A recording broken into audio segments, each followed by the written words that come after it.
Things continue in the manner they are now, we might find ourselves back in the days of old, when homes were lit by candlelight, when mornings started with young men fetching firewood to boil water, and cold, dark winters forced families to huddle together just to keep warm. Utility Eskom has been leaving us in the dark for quite some time now, and its failure to generate adequate energy is taking its toll on the economy. And this may have devastating effects in the near future. Professor Mark Swilling from Stellenbosch University's Centre for Sustainability Transitions joins me now to discuss the impact of blackouts along with possible solutions to this crisis. Thank you so much, Prof, for your time, and good morning to you. Now you're of the view, like most of us, that of course we need urgent solutions, obviously to what we're going through right now with, the power grid, with Eskom. But you are of the view that the solutions need to be both cheaper, or at least the cheapest and most reliable to the grid. Please elaborate.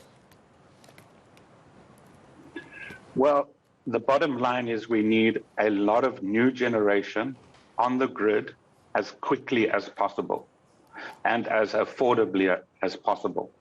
That's what we need. And the only way to do that is with the technology that can deliver that, which is renewable energy, solar and wind, because you can build the solar and wind farms within 2 years. And at the moment, they are cheaper than any other sources of energy. That's the bottom line. A coal-fired power station could take 10 years, a nuclear power station could take even longer than that, and both of them will cost more. So we need urgent solutions. We need at least another 10 gigawatts of energy onto the grid within the next few years. It is possible to do. If we don't do it, by 2025, we'll have permanent load shedding. And Prof, not only is it possible, but also this option is the cheapest, because when I look at prices alone, it seems the prices will continue to drop as well. So that surely is a good thing. The prices will continue to drop over the medium to long term. At the moment, there's a slight uptick in prices because of shipping constraints and production constraints, which is a legacy of the pandemic. But over the longer run, especially battery prices and storage, and if green hydrogen prices come down, we definitely are talking about overall, for green energy, lower cost compared to all the alternatives. Yeah.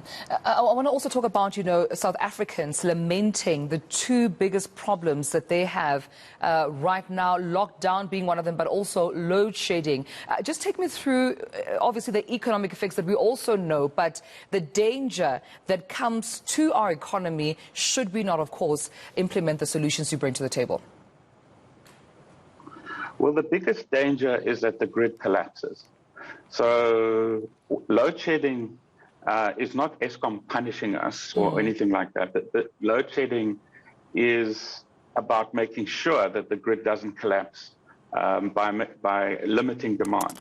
If we continue to have unanticipated sudden collapses, and this happens like a domino effect, and the grid collapses, it could take a week or 5 days to put it back up again. And that's how long we will be without any energy whatsoever for our houses, for our factories, for everything. And that's one of the biggest threats going forward. So we really need to focus on getting as much renewable energy that is affordable and quick to build as possible now, instead of wasting time discussing the need to build coal-fired power stations and nuclear power stations, which are going to take just much too long and are not affordable. Prof, I just wonder, with the call to action you're making right now, in terms of the urgency needed to speediate this process so that we can avoid seeing load shedding at probably a worse level than we are seeing now, is the President listening? Are his ministers, are his ministers actually coming to the fore, engaging with, expert advice and implementing these solutions? Well, the President has done three things in the last year. Firstly, he's appointed the Presidential Climate Commission to focus on the longer term. Secondly, he has appointed Daniel Manele to head up the Climate Finance Task Team to engage with the international donors on the $8.5 billion pledge at COP26. And thirdly, he out of the blue made the announcement that embedded generation, the cap on embedded generation can go up from 1 megawatt to 100 megawatts, which means anybody now can build a large-scale power plant if they can get permission to be connected to the grid. Those are very significant reforms. However, I don't think there is unanimity across the political spectrum within cabinet and within government that this is the way to go. Yeah, well, of course, we have to leave it then. Hopefully, they will listen to this conversation. But I appreciate your time this morning, Professor Mark Swilling from Stellenbosch University Centre for Sustainability Transitions.